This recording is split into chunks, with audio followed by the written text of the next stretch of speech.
And our second reading for tonight is, we're still in the book of 2 Timothy.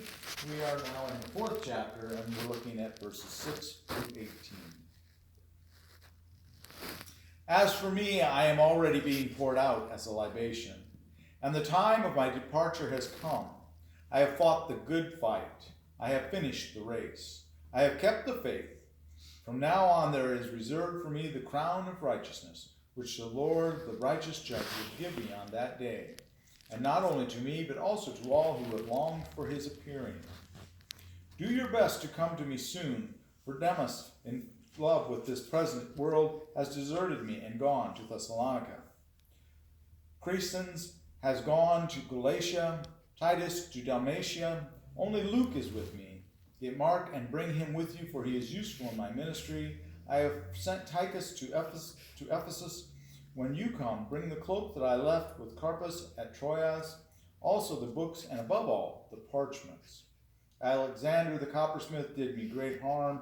The Lord will pay him back for his deeds. You also must beware of him, for he strongly opposed our message. At my first offense, no one came to my support, but all deserted me. May it not be counted against them. The Lord stood by me and gave me strength, so that through me the message might be fully proclaimed, and all the Gentiles might hear it. So I was rescued from the lion's mouth. The Lord will rescue me from every evil attack and save me for his heavenly kingdom. To him be the glory forever and ever. Amen.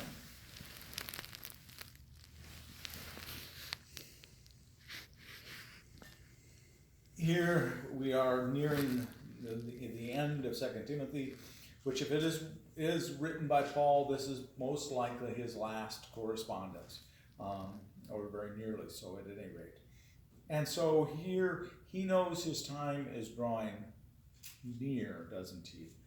If it's written by another, the idea is that this is relaying the story of the end of Paul, and the time of my departure has come.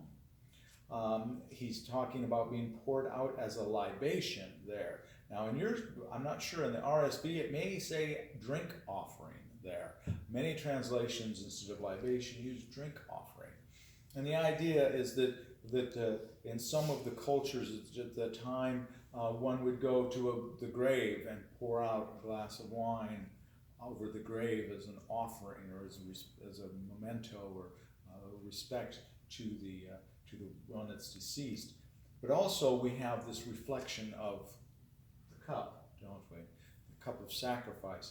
And he is talking about he is poured out as a sacrifice, as almost an act of worship of Christ, is what he's getting at here, I believe. I have fought the good fight, and I have finished the race. And then he talks about the crown of righteousness, the laurel leaves placed upon his brow like a runner. Paul uses a lot of athletic metaphors, and here again he's talking in the context of a race and the runner being crowned with a crown of glory at the end. But he lets us know that this race is not only a race that he's in, but a race for all that long for the reappearing, the second coming of Christ. Remember that Paul believed very adamantly that Christ would come again in his lifetime. And so he's probably, if this is really Paul, he's a little confused at this point in time, and a little concerned perhaps even in the back of his mind of what's going on. But this race that he's run, it's a good race, and he's run well, is what he looks at. But the point of the matter is that we come back down here later, and let's deal with the middle, and then we'll come back to that point. The middle of this, 9 through 15, is actually omitted by the lectionary, which is partly because it's just a lot of talking about these people in the movements. Some of the people have apparently deserted Paul. They've gone on. They've left because of danger, perhaps. It's dangerous there. I mean, after all, if this is Paul, he's in Rome and he's in prison and he's being persecuted, and the Christians are being persecuted. Going and attending to Paul puts you in harm's way because it identifies you as a friend of this Christian disciple, this person that's a problem. And so you're a friend of his, well, you're probably a problem too. And so why wouldn't we just lock you up as well? Thank you very much for identifying yourself as one of the troublemakers. Here's a cell we have just for you, almost as one could think. And so some of them have left him. We don't know whether they've gone on and they've just abandoned the cause, but it looks like some of them, Paul has sent them out like a field marshal. He's sent them here and there as well. And it does mention Luke, and we believe that is Luke, if we think that's Luke, the author of the Gospel of Luke and the book of Acts. And then he mentions Mark.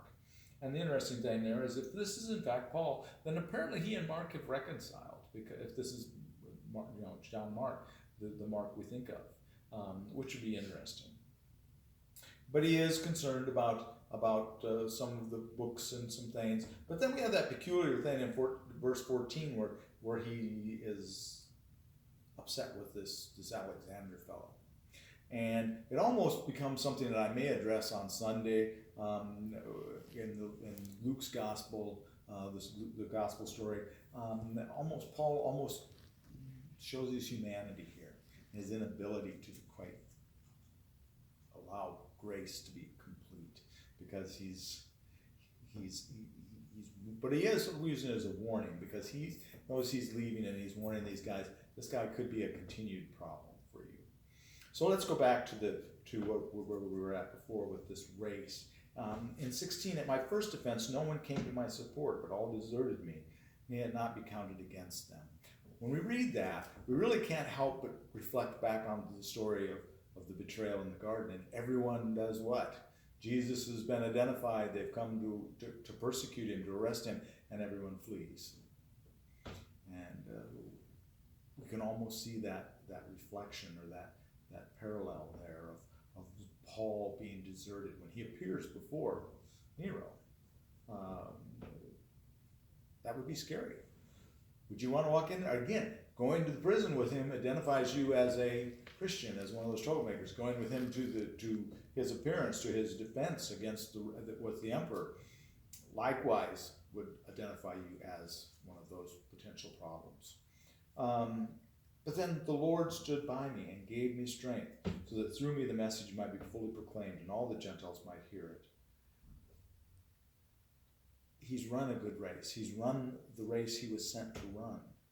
But he's leaving with a little bit of disconcern, I would have to think. He can't think that the race itself is over, because there's still runners on the field. He's leaving Timothy behind, for one thing. There's still people running. And you've got to remember that at this time that Paul is dying, the church is being persecuted heavily by the Romans. And if anything, it's probably at a status quo as far as people coming in, people going, being killed or leaving. But more likely, at least in Rome, it's probably declining at this point, because people are being killed and people are leaving or going into hiding. Or they're just leaving the faith. They're not just leaving the city, they're leaving the faith perhaps as well, because it's just too dangerous for the time being. So there has to be this idea that I don't know what's going to happen. I've done what I was sent to do, but I go not knowing exactly what's going to happen. And I think we can relate to that, or we should be able to relate to that, because we as Christians, we are in the race as well. We've been handed the baton, and we are taking, if we looked at how many fingerprints are on that baton, somewhere back there is Paul's fingerprints on that. If we look at it as a running analogy, he's been passed down to us, and yet we don't know what's going to happen from here. And we can look out with a little bit of anticipation and fear that the church is being persecuted, the church is declining. What's going to happen now? But Paul lets us know that the Lord will rescue us and will save us for his heavenly kingdom. We do what we're sent to do. We have faith in God that ultimately we know. We looked at the back, right, Catherine? We looked at the back of the book. We know who wins. So we know, we have faith. We believe that it's all going to work out. But yet we know that we can also have in the back of our minds a little bit of concern, a little bit of angst, a little worry when we look out and we see people not coming to church that are in that certain age group of 30 to 40 that we really would love to see. We're really missing those people. Even on into their 50s, we're missing a lot of those people. So I think we can look at this and look at Paul's analogy of a race, and we look at our lives as a libation being poured out, a sacrifice. We don't want to glorify suffering in our words here, but yet we understand that that's a part of our faith, is suffering for the faith. Last week we talked about people, we share whether it's a good time or whether the time is favorable or unfavorable, and that we be sober when during suffering, and we do the work of an evangelist, carrying out our ministry fully. That last part is what is before what we read tonight.